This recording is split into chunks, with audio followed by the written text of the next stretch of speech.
สบายดีพี่น้องมื้อนี้เฮาตื่นแต่เช้ามายามเบ็ดพี่น้องมื้อนี้ก็เลยพี่น้องมายามเบ็ดบรรยากาศยามเช้าพี่น้อง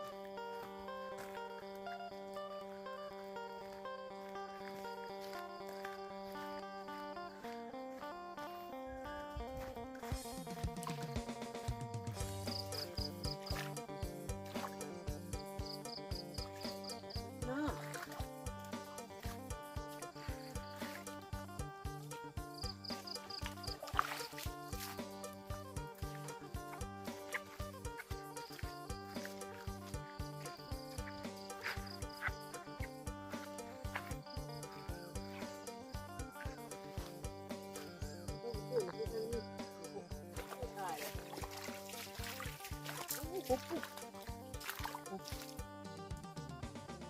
เจ็ดได้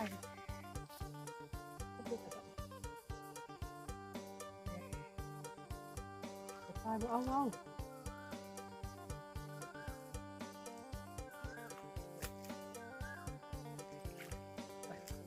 ดูพี่น้องดูนะพี่น้องถือกบเก่าพี่น้องนู้เสียงลังปักเลยพี่น้อง1 แต้มพี่น้อง1 แต้มกบเก่านี่พี่น้องนี่ตื่นเลยพี่น้องไปนั่งหน่อยก่อน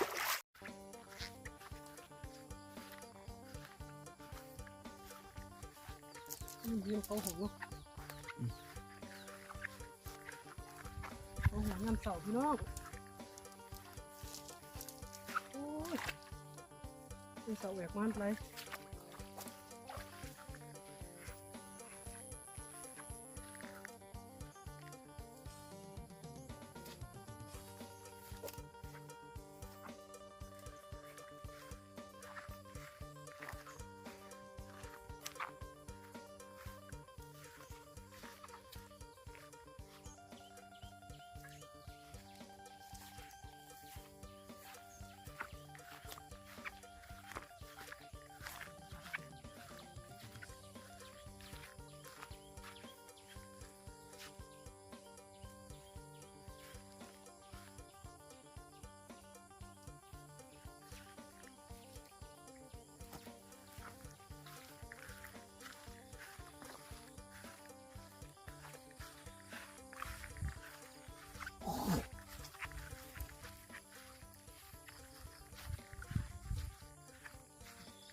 เขาใส่ว่ามัน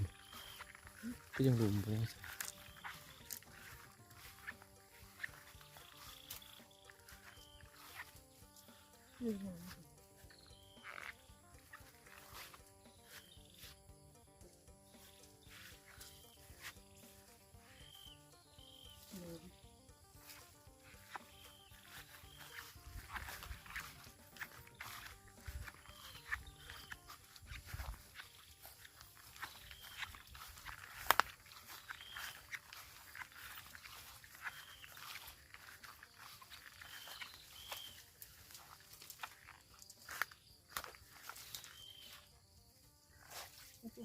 หวะนี่นะ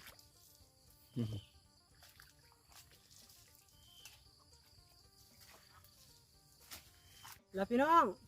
คลิปเฮากับเบ็ดเฮากับเบิดสำนีพี่น้องสำหรับยามเสาร์เฮาอะไรกบตัวเดียวพี่น้องคลิปแนวนี่ก็ฝากกดไลค์กดแชร์กดติดตามพี่น้องทั้งเพจและ YouTube พี่น้องบ๊ายบาย